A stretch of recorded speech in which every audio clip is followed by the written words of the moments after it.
saling berpadu, susah dan senang hadapi bersama. Moga kekal ke anak cucu. Bila dua hati dah terjalin, selamatlah pengantin kami doakan. Moga ridha Allah bersinar selalu, tanda bermula bahtera hidup.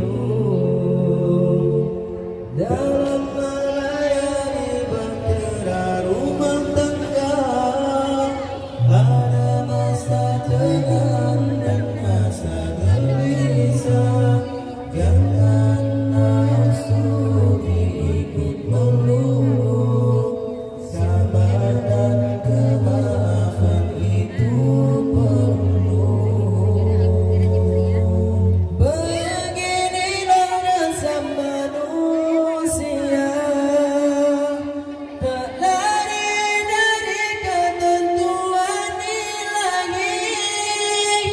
Suami ketua, istri pembantu, menangkan hidup saling berpadu, susah dan senang hadapi bersama.